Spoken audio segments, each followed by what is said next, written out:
Hey guys, welcome out to the Next Stop Wildlife Show Australia. I'm Wayne Caveman Keys, and this is Bluey in the Bush. And today we're going to take you for a walk down to the beautiful Windsor Downs. And this place has massive historical significance out in Western Sydney. This place was the largest cattle station in the whole area and one of the largest cattle stations at the time in New South Wales. And it's got a massive big water tank, all of the water troughs here still from after grazing the cattle that come down here and that have a drink near the dam and out of the water tower. So me and Bluey, we're going to have a walk and find out what we've got on today's next stop. We'll just take you up this way a little bit and give you a look at this beautiful sclerophyll type of forest. Yeah, it's a beautiful place out here, isn't it? So calm. And the historical significance is just magic. The largest cattle station around. Yep. And there wouldn't have been much else around here at that time either. Yeah, wild place back then. Riverston Meatworks. They would have had all of their cattle down here grazing. Yeah.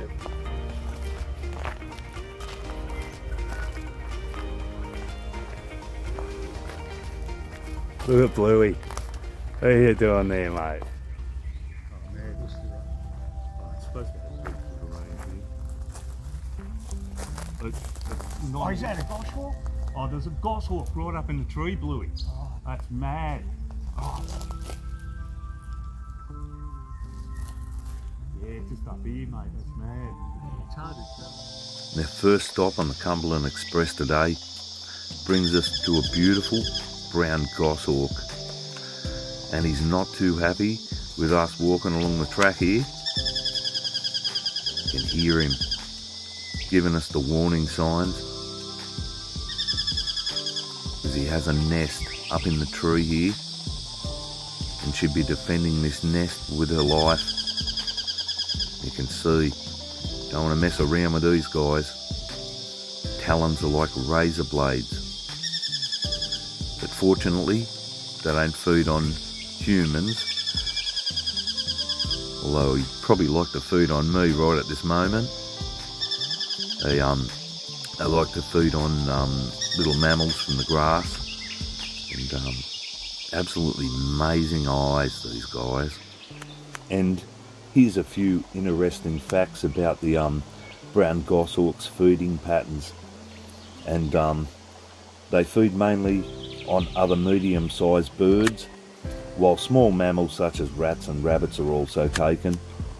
Brown goshawks often hunt near farmlands or wetlands, and they'll take ducks, cockatoos, pigeons, and just about anything. Smaller prey such as finches, pipits and fairy wrens are also preyed on, right up to birds of the size of domestic fowls and even large aggressive birds such as currawongs. Yeah, even kookaburras and bats these guys will take, small reptiles, amphibians, the list goes on and on. Got such a large range of prey. The main methods of catching prey is still hunting, by which the goshawk waits on a hidden perch until prey comes within striking distance and flying through the undergrowth attempting to flush out small prey. Less often, goshawks they'll swoop on prey from above or even chase small mammals on foot. And here's the nest of the goshawk here that it's protecting. And when they're discovered by other smaller birds, they panic and flee for cover, the smaller birds, while larger birds such as ravens, crows and magpies will aggressively try and mob this guy until he leaves. And you can see him feeding on some type of, looks like an insect of some sort here. Might just be cleaning his talons off a little bit. Yeah, amazing bird. So we might get out and find out what we've got on the next stop before this guy dive bombs us. And those talons, gee, they're sharp as. How awesome was that goshawk, Bluey? Oh, this is tops out here, Bluey. Wow. Nice iron bar. Oh, it is. Next stop we see the beautiful Australian sacred kingfisher, and it's nesting time at the moment, so no doubt he'd probably have a nest around here at the moment. And they'd either be on eggs or the young would just be tiny little chicks. What do you know? Here is another beautiful sacred kingfisher, and he flies off to what I call a hotel for animals. There must be about 8 or 9 different holes in this massive termite nest here, and this is where they like to nest. And a termite nest up in the tree like this provides a lot of cover, as well as helping to incubate the eggs and insulation. Okay guys, this nest here, it could be a combination of kookaburras and also the sacred kingfishers. There's quite a number of different burrows in this, and they're definitely a little bit too small for the lace monitor. I'd say this would be the sacred kingfisher and probably a kookaburra. What a perfect little nesting site that is. Keeps it nice and insulated so that the temperature stays constant, and gives the incubation the best possible chance. Protection from rain, predation, absolutely unreal. How cool does that look? This is the common brown butterfly in the Cumberland, and it's active through spring and winter when the sunshine and plenty of flowers to feed on. Mating in the common brown butterfly occurs during October or November, during this time of the year, and the males die shortly after. Females live for 3 months or more, waiting for the heat of summer to pass and the grass to grow before laying their eggs in early March.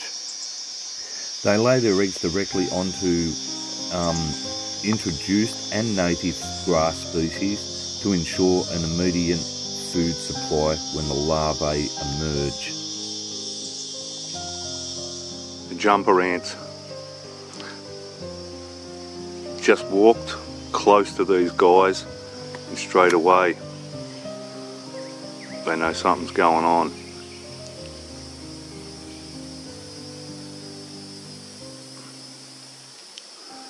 Just scouting out the situation, having a good look.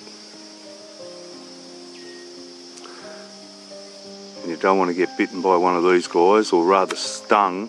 You've got a stinging tail, and once they sting you once, they release these pheromones that actually induce the other ones to sting as well. Oh yeah, the jumper ants. Don't mess around with them guys. On next stop we've got an absolute ripper of a bird, and a will-o'-the-wisp. Hard to get this guy on camera. It's the variegated fairy wren, and he's just starting to get into his full brooding colours. Oh, magic. It's one of many different types of blue coloured wrens, but this is the variegated fairy wren. Beautiful little bird. See that lovely coppery colour down over the back of the collar. Magic, magic bird. Variegated fairy wren. And through the trees we spot one of the icons of Western Sydney and Australia, the eastern grey kangaroo. An absolutely majestic animal, and such a unique animal.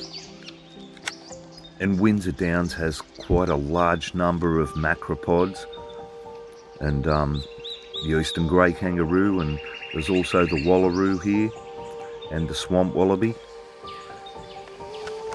And here's a beautiful eastern grey kangaroo female with a little joey in the pouch. And it's amazing the routine that these guys go through when they give birth to these little baby joeys. They're no bigger than the size of a jelly bean when they're born, and they'll crawl all the way up the fur into the pouch here, and they'll grow and they'll mature in the pouch, the safety of mum. And this one's not too far off coming out of the pouch. They're an amazing little animal. Eastern grey kangaroo joey down at Windsor Downs. So definitely well worth having a look down here at Windsor Downs. They like to graze on the grasses, as we're seeing here. And you can see this guy just having a good chew on the grasses down here. And they're mainly nocturnal, the eastern grey kangaroos, or the macropods in general. And mostly seen early in the morning or late dusk. But days like today, it's quite overcast, so they'll be out for most of the day. If they get too hot during the course of midday sun, they actually will lick their forearms, and that will help to cool them down. So if you ever see a kangaroo doing that, that's what he's doing. There's a nice little mob down here at Windsor Downs. But we might head off and find out what we've got on the next stop today. Been a great show. Bluey and Caveman on the next stop. Let's get out of here, Bluey.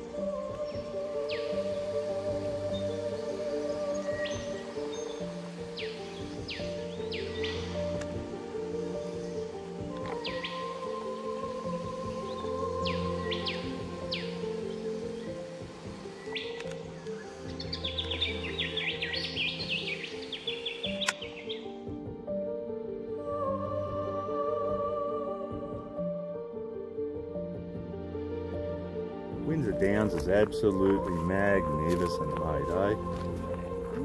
We love it. On the next leg of the next stop show. On the third leg. The third leg.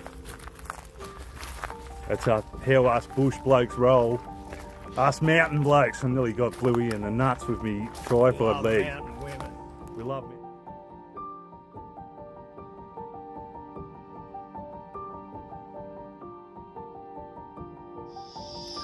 And this is a sundew, and this is a type of a carnivorous plant that feeds on very small insects. You can see that little ant crawling around down there, and they feed on all types of microorganisms and little insects which land on the sticky hairs on these things, and they close in and digest them. It's a beautiful Petunia species, and this is a critically endangered plant out at Windsor Downs. Yeah, the Petunia species. Lovely little bell-shaped gold flowers.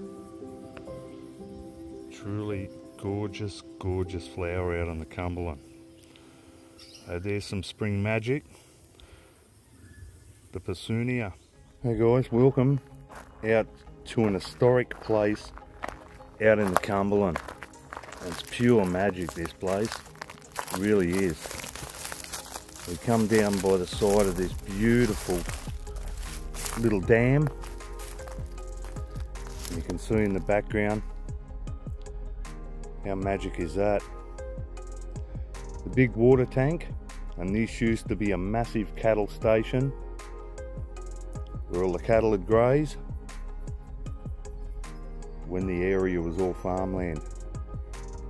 And this was a hive of activity. They had a massive big hub of tanks and troughs to feed all of the cattle. And it was owned by Riverston Meatworks, this place. It's pure beauty, this walk. Recommend this walk to anyone. Okay, just swing around this way. Give you a look at that beautiful dam area. You get some wetland birds around here, a lot of small finches and that. We'll carry on this way. Some lovely little water plants here. There's quite a few endangered species of different plants and fauna as well. You can see this mad water tank up ahead. They used to supply all of the cattle with their water. Here it is just up here. Give you a bit better of a look. How magic's that? Oh, look at that. Spectacular. So yeah, there's the historic water tank. Reminder of years gone by when this place was all farmland. Well worth a walk. Amazing. Beautiful little dam section here. Oh, I think I might have spotted a couple of double bar finches just up here in the tree. You look there. And as we look up into the tree, it's a beautiful double barred finch. And they're one of the long-tailed grass finches and notable for their owl-faced features. They look like a little owl, having a white face bordered by black. And there's two subspecies of the double-barred finch. The eastern race has the white rump and the western race has the black rump. And as the rain starts to come down, we better find somewhere to try and take cover, and that's going to be our next stop. Hey guys, welcome to the next stop. And yeah, we stopped down at Windsor Downs Nature Reserve. Really beautiful historic place out on the Western Sydney. And yeah, got a lot of historic background to this place. And it ended up turning nasty, the weather. So I'm just stuck underneath the water silo here. Yeah, so hope this water silo doesn't come down. It's looking a bit precarious. Definitely worth the walk, and I'll persist, just see if the rain dies down, and we'll get out and find out what we've got on the next stop, folks. Yeah, stuck under here.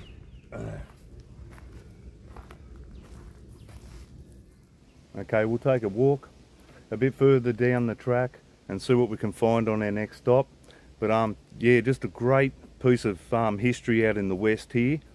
This place, Windsor Downs, was one of the major cattle stations out in the west here. So yeah, we'll take a bit of a walk a bit further down and see what we can find on the next stop. So you'll bother that beautiful dam in the background. How mad's that? That's absolutely beautiful. Yeah, Windsor Downs is just great for all types of reptiles and birds.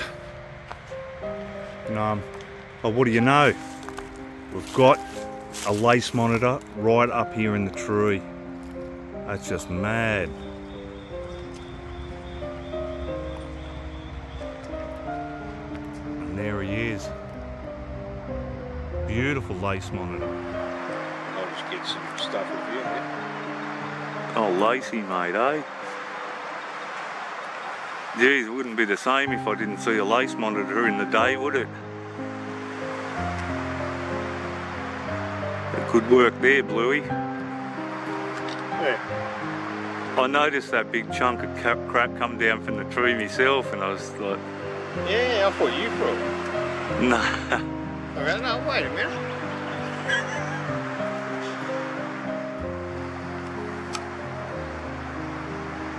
That is, I reckon, his home, that big black. Look at him, having a bit of a look. He knows we've spotted him, but I think he's alright, you know. Yeah.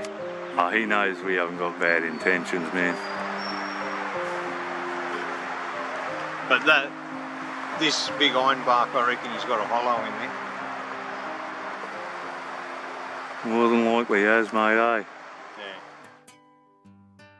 And of course, This is the lace monitor of Australia, Varanus varius. An amazing animal. So many interesting features about this guy.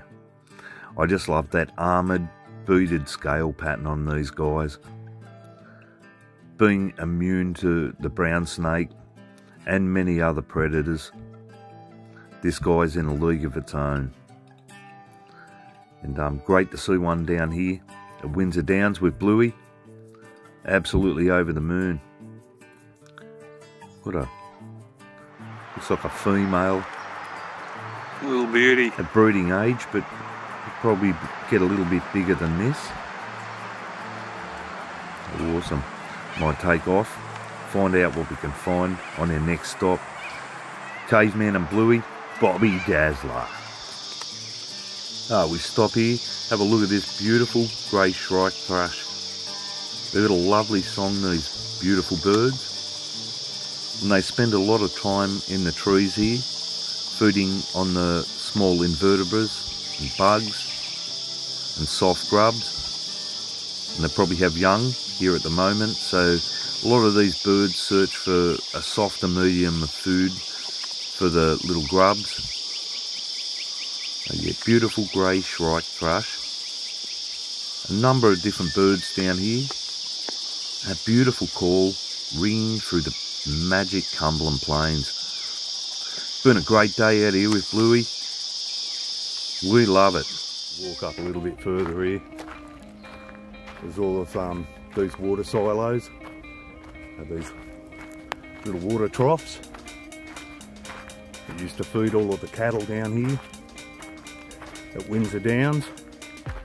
Would have no doubt been a popular brand back in the days. You can hear a couple of birds up further here, so we might take a bit of a look, find out what we've got on the next stop, and I'll say goodbye to this magic place. An absolute ripper. And as you can see down here, the wetlands are absolutely amazing. They really are.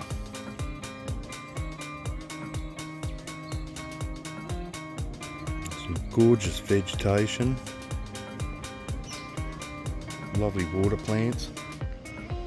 There'll be a lot of species of frogs and other animals down here. And on the other side we have the beautiful dam with the historic water tank down here at Windsor Downs. So yeah, definitely a place of interest if you want to have a walk and see a bit of history. What a Bobby Dazzler! What's that, Bluey? An eastern brown snake.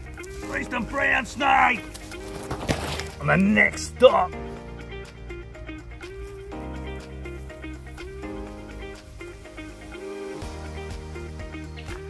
What a magical day out on the Windsor Downs Nature Reserve, and a very special spot with some magic historical significance. And sorry about the sign that it's back to front, because I'm filming through the selfie camera on the phone. So hope you enjoyed the show. If you did, subscribe, give us some likes and comments, really appreciate that. For now, I'll see you guys on the next stop tomorrow.